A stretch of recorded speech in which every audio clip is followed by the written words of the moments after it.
Ibungo, Mamangaida, Aikhoibu Pokpiramba Ahalaman Singna. Tu Kong, Turel na Singba Kayama Tauduna, Tawai Panba Pumnamaki, Tawai Oiriba, Ishingbu, Marang Kaina Pangnaba, Taurang Kayama Tauramido. Maram Masina, Isilinausu, Turel Tengduna, Ishing Marang Kaina Pangnaba, Honarasiko. Yamna Pay Yamba, Nanausu Yambagitung Induna, Turel Tengba Soidana Yauzagani. Inaw Ibungo Tautingmang. Nahakna Iril Turel Tenglak Udo, Iril Turel Dadi, Nungbu Nungan Yamdavani, Ising Toina Ludavani, Isiel Irei Kandavani. Aduna, Turel Tenglak Pada, Inauda, Awa Anakaya Lairoi. Nayamba Ihakna, Kaubru the Gisentara Kliba, Turel Asoba Sewaina Tenglak Lage, Turel Asoba Sidi, Isiel Marol Yami, Nungbu Nungba Akan Bayami. Maram Masina, Nayamba Ehakna Oina, Turel Asoba Sitting Lage.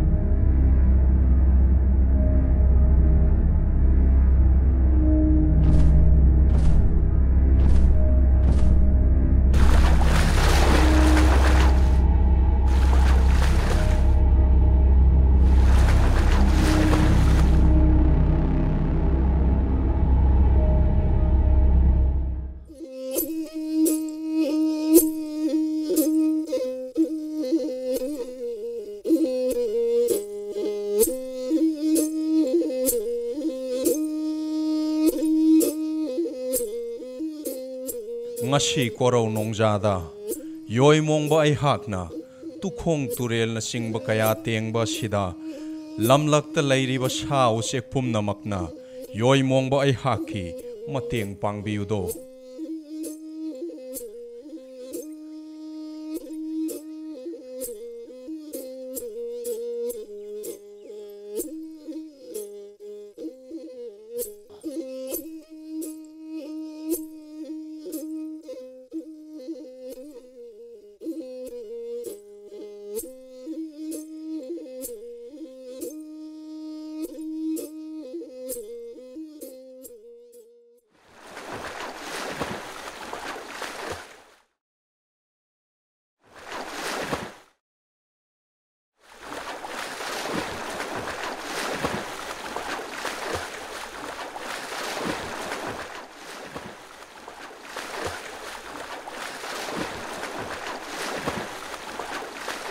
Hai, Waba Soibon Namuba, Karino Nanga Toriba Mataudo, Namanaba Sanga Usek Mayamasina Punchillaga, Asukana Turen Tengling Aishida, Karimata Yaudana, Nga Para Sari Dubu Karigino, Madu Toganu, Nahak Natoribado, Yamna Patava Tabakniko.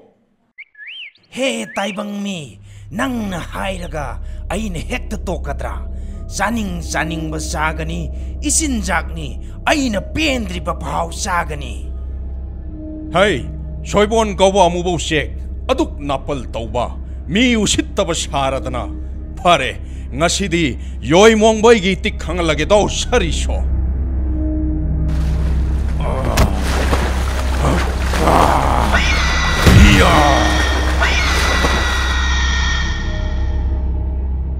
Marop, Aigi Tawai the Canvio, Aigi Tawai the Canvio, Aina Hakina Pamda, Yamna Shoikre, I wamuk the Tadokpio. Soibon Namuba, Hausik di Yoi Mongboigi Tikitona, Naha Kanglabra, Nang Nangami Matagum, Aigi Tabak the Mating Pangliba, Nga Singunang na Satok Padi, Yoi Mongboy Bushitavani Haine Lawi. Pare. Adubu nang ngakpiu haijarabanina nangi yaibi thawaidi kanbirage aduga amuk hanna aina khong turel sengliba mafam masida laktuna ayat piraklabadi nangi nathwai adu aina laugani khangu he Marup ai hojikti nahaki natik na thauna pumba khangle ai nangi nafamda yamna lankre Marup na ngasi aigi yaibi thawai kanbibagi marup pu hainingai leitana thagatjari. Ai mafam masida amuk khanna pairaklaroi. Aduga karigumba marup na aigi iteng mathau taraklabasu aibu ningsingbirakpu. Ai marup ki mateng soidana pangjage.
Hey, Ningthau macha yoimongba.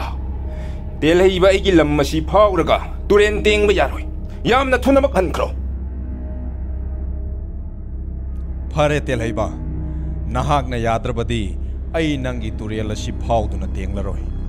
Adubu nangna khanggadaba mana ngasi aina tawriba thabak ase ai isagi kananaba tawba thabak natte. Laibang miyam amadi thawai panba pumnamakna afaba ising marang kaina phangnabagidamaktani. Maduk phanamak oiduna-su Delhi ba ai leiringaida nahakna aigi lamdam masida tawningbata tawba yaroi. Nangna turen tenge hairabasu atoppa mafamsingda oina tenglucho.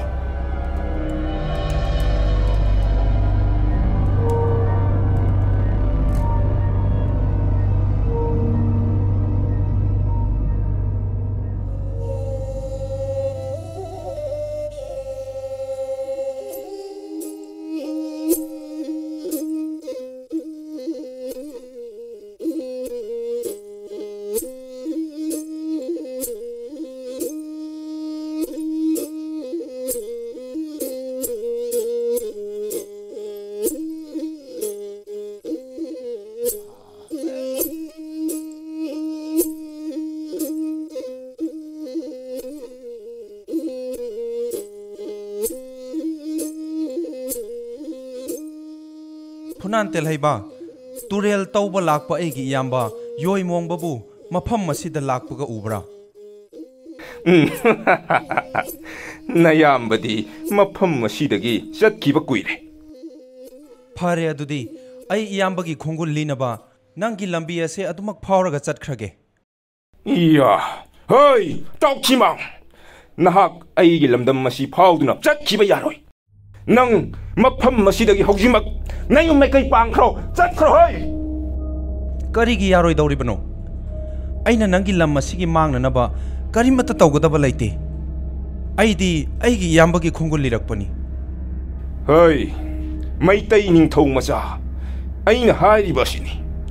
Aigi lamdam mase phawraga nang tu khong tengba chatba yaroi. Aina aroiba oina amukka hairibasini. Haujimak nayum mai kai pangkhro. Telhaiba nang na yadrabasu kaide adubu ai nangi lam mase phawduna chatkani. Iya, ningthau macha nahak na aibu asuk yamna usitribasu karigino. Aina hairibasini. Nahak aigi lam masi phawduna tu khong sengba chatba yaroi. Masida karigumba nangna yadragana khulai paikhallo lan tawnasi. Nangna ngamle aigi lam phawduna chatko. Aina ngamle ningthau macha nangbu yaimina thoi lauge. Phare nangna lan tawnaba pamlabadi nupa machani karigi kiduna chengani khulai paikhalu he telhaiba.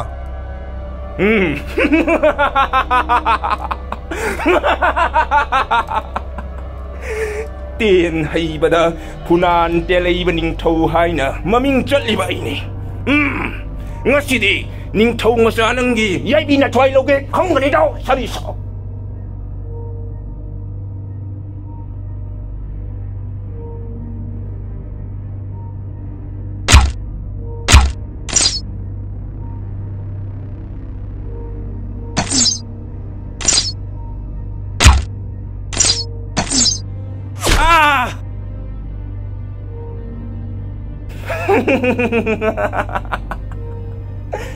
Khang bra ning thâu mà sa hầu dịch ti để lấy bay cái khut ta yai bi na thoai ya du mang le ta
ꯑꯩꯅ ꯑꯩꯒꯤ ꯏꯌꯥꯝꯕꯒꯤ ꯈꯣꯡꯒꯨꯜ ꯂꯤꯔꯛꯂꯤꯕꯁꯦ ꯐꯅꯗꯤ ꯁꯥꯡꯂꯦ ꯑꯗꯨꯕꯨ ꯏꯌꯥꯝꯕꯗꯤ ꯊꯦꯡꯅꯗ꯭ꯔꯦ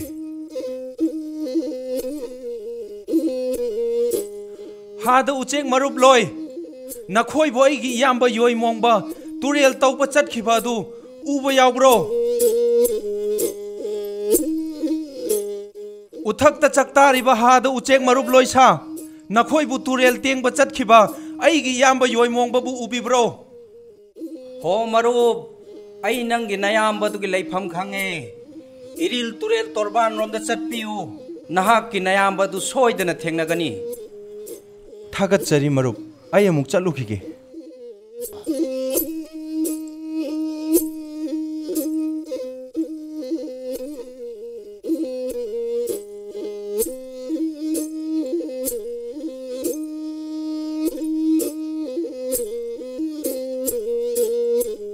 ꯇꯥꯆꯧ 이나오 이붕어 năng 여락래드나 파레 이실리 나오 짱드나 마카타나 tureal 땡라시 파그니 얌바 ताउथिंगमां नहाकी नबुक्ता अदुक थीना सोखिबगी mummy लेरिबदुना कमदौननो हायो इनाउद कनाना खुलाई थादुना लाक्सखिबा यावी ताचौ ननाउना ताचौगी खुंगुल लिरकपदा Funan तेल हैबगी lambda चंगसिलुबदा महाकी लमफाउदुना चटपा यारोय हाइदुना थिंगबदगी निंगाई संगदानरक्तुना अइसु मागा ngaiहak अवाय खुम तौनरुरे मदुदा महागना इंगोंदा खुलाई थारकपदगी अइगी पुक्ता सोखिबनी ताचौ इया तेलहैबा अइना नंग निंगाई संगदानब पामदबदगी नंगी नरम यौदना माय ओंदुना हलक्खिबनी ꯑꯗꯨꯒ ꯅꯪꯅ ꯑꯩꯒꯤ ꯏꯅꯥꯎ ꯇꯥꯎꯊꯤꯡ ꯃꯥꯡꯗ ꯈꯨꯠ ꯑꯃꯨꯛ ꯊꯥꯔꯛꯂꯕ ꯈꯪꯒꯅꯤꯗꯣ ꯁꯥꯔꯤꯁꯣ ꯅꯪꯅ ꯑꯩꯒꯤ ꯏꯅꯥꯎꯗ ꯈꯨꯠ ꯊꯥꯔꯛꯄꯒꯤ ꯂꯃꯟ ꯑꯩꯅ ꯁꯣꯏꯗꯅ ꯈꯨꯝꯒꯅꯤ ꯏꯌꯥꯝꯕ ꯇꯥꯎꯕ ꯍꯨꯏꯅ ꯃꯥꯒꯤ ꯃꯌꯨꯝ ꯏꯪꯈꯣꯜꯗ ꯃꯈꯧ ꯄꯣꯡꯅ ꯈꯣꯡꯕꯒꯨꯝ ꯇꯦꯜꯍꯩꯕ ꯃꯍꯥꯛꯁꯨ ꯃꯍꯥꯛꯀꯤ ꯃꯔꯝꯗ ꯑꯗꯨꯛ ꯐꯥꯎꯖꯕꯅꯤ ꯃꯥꯒꯤ ꯃꯔꯝꯗ ꯆꯪꯂꯨꯕ ꯑꯩꯈꯣꯏꯅ ꯂꯥꯜꯂꯕꯅꯤ ꯈꯟꯗꯣꯛꯂꯁꯤ ꯃꯍꯥꯛꯅ ꯃꯔꯝ ꯑꯣꯏꯔꯒ ꯏꯆꯤꯜ ꯏꯅꯥꯎꯒꯤ ꯊꯕꯛ ꯊꯧꯔꯝ ꯀꯥꯏꯍꯟꯒꯨꯝꯁꯤ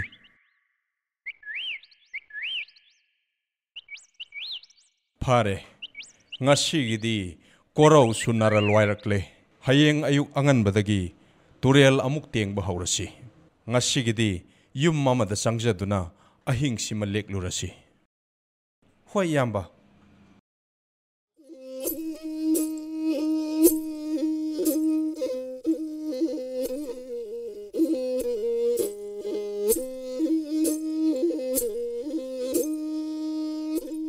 ꯍꯣ ꯌꯨꯝꯁꯤꯕꯨ ꯀꯅꯥ ꯀꯅꯥ ꯂꯩꯒꯦ ꯍꯣ ꯌꯨꯝꯁꯤꯕꯨ ꯀꯅꯥ ꯀꯅꯥ ꯂꯩꯒꯦ ꯃꯩꯇꯩ ꯅꯤꯡꯊꯧꯅ ꯆꯤꯟꯅꯅꯥꯎꯗꯤ ꯃꯐꯝ ꯑꯁꯤꯗ ꯀꯔꯤ ꯇꯧꯕ ꯂꯥꯛꯄꯅꯣ ꯅꯈꯣꯏꯒꯤꯁꯦ ꯈꯨꯟ ꯑꯁꯤꯗ ꯂꯣꯏꯄꯣꯠ ꯂꯧꯕ ꯂꯥꯛꯂꯤꯕ꯭ꯔꯣ ꯏꯆꯥꯁꯥ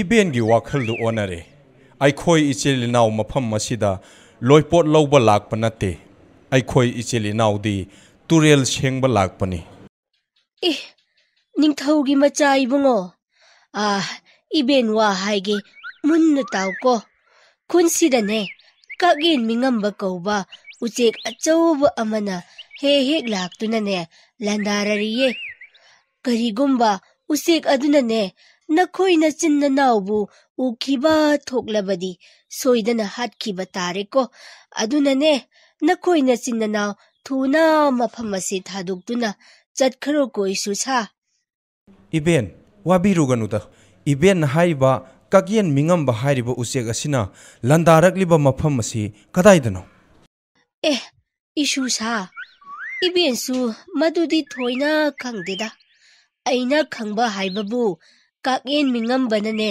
ꯆꯤꯡꯅꯨꯡ ꯍꯤꯠꯇ ꯍꯦꯛ ꯂꯥꯛꯇꯨꯅ ꯂꯥꯟꯗꯥꯔꯔꯤ ꯑꯁꯤ ꯃꯉꯥꯏꯗ ꯏꯁꯨꯁꯥ ꯏꯕꯦꯟꯅ ꯈꯪꯕ ꯍꯥꯏꯕꯕꯨ ꯉꯥ ꯆꯥꯕ ꯅꯨꯃꯤꯠꯇꯅꯅꯦ ꯉꯥ ꯊꯣꯡ ꯊꯤꯡꯏ ꯑꯗꯨꯒ ꯁꯥ ꯆꯥꯕ ꯅꯨꯃꯤꯠꯇꯅꯅꯦ ꯁꯥ ꯊꯣꯡ ꯊꯤꯡꯏ ꯑꯗꯨꯒ ꯀꯛꯌꯦꯟ ꯃꯤꯡꯉꯝꯕꯅ ꯃꯤ ꯆꯥꯕ ꯅꯨꯃꯤꯠꯇꯤ ꯃꯤ ꯂꯣꯏꯅ ꯍꯦꯛꯇ ꯂꯣꯠꯅꯩꯗꯣ ꯏꯁꯨꯁꯥ ꯏꯕꯦꯟꯅ ꯍꯥꯏꯔꯤꯕ ꯎꯆꯦꯛ ꯑꯗꯨꯕꯨ ꯀꯌꯥꯃꯨꯛ ꯆꯥꯎꯕ ꯎꯆꯦꯛꯅꯣꯅꯦ ꯏꯕꯦꯟ ꯏꯕꯦꯟꯗꯤ ꯍꯅꯨꯕꯤꯅꯤꯅ ꯀꯗꯥꯏꯗꯒꯤ ꯈꯪꯒꯅꯤ ꯍꯥꯏꯒꯤ ꯏꯁꯨꯁꯥ ꯑꯩꯅ ꯅꯈꯣꯏꯗ ꯇꯝꯂꯤꯕꯁꯤꯡ ꯑꯁꯦ ꯃꯤꯌꯥꯝꯅ ꯉꯥꯡꯅꯕ ꯑꯗꯨꯅꯤꯅꯦ ꯑꯩꯅ ꯇꯥꯕꯗ ꯎꯆꯦꯛꯇꯨꯕꯨ ꯑꯣꯟꯊꯣꯛꯅ ꯆꯥꯎꯈ꯭ꯔꯦ ꯍꯥꯏꯅꯦ ꯀꯛꯌꯦꯟ ꯃꯤꯡꯉꯝꯕꯅ ꯃꯤ ꯐꯥꯔꯒ ꯆꯦꯟꯈꯤꯕꯁꯦ ꯈꯨꯅꯨ ꯈꯔꯪ ꯑꯆꯧꯕꯅ ꯌꯦꯅꯥꯎ ꯃꯆꯥ ꯆꯦꯟꯕꯗꯣ ꯑꯗꯨꯒꯨꯝꯅ ꯆꯦꯜꯂꯤ ꯍꯥꯏꯅꯦ ꯅꯣꯏꯕꯣ ꯈꯨꯟ ꯑꯁꯤꯗ ꯂꯩꯕ ꯅꯨꯄꯥ ꯅꯨꯄꯤꯒ ꯑꯃꯠꯇ ꯂꯩꯀꯥꯏꯗ ꯊꯕꯛ ꯁꯨꯕ ꯉꯝꯅꯗ꯭ꯔꯕꯅꯤꯅꯦ ꯏꯁꯨꯁꯥ ꯐꯔꯦ ꯏꯕꯦꯟꯁꯨ ꯊꯣꯏꯅ ꯋꯥꯕꯤꯔꯨꯔꯅꯨ ꯀꯛꯌꯦꯟ ꯃꯤꯡꯉꯝꯕ ꯍꯥꯏꯔꯤꯕ ꯂꯝꯍꯦꯟꯕ ꯎꯆꯦꯛ ꯑꯗꯣ ꯑꯩꯈꯣꯏ ꯏꯆꯤꯜ ꯏꯅꯥꯎ ꯆꯪꯗꯨꯅ ꯁꯣꯏꯗꯅ ꯐꯥꯒꯅꯤ ꯏꯕꯦꯟ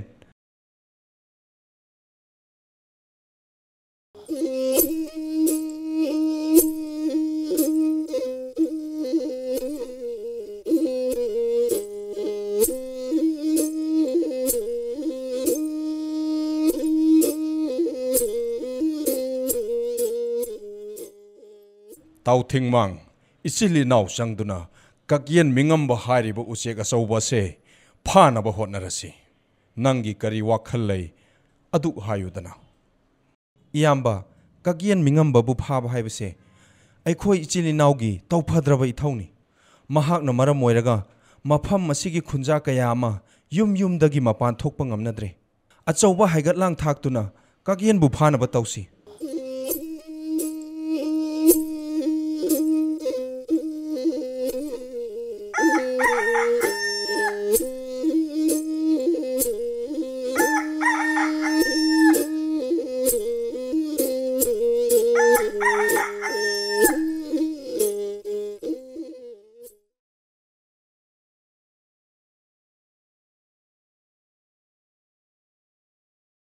Maitai ningthau macha ibungo nanai aikhoina hairibase amukta tabiyo.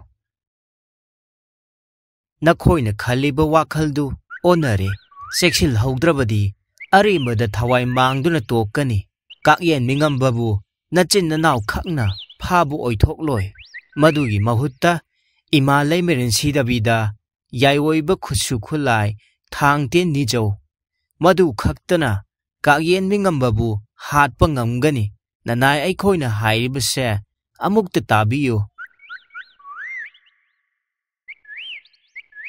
Iyamba khunja pakhang asin hairibase achumba kharadi soidana yaramgani. Makhoidi Kakyen Meengamba hairiba uchek ado haktheng nana uramlagani. Makhoina hairiba wa asida akaiba karisu yaude.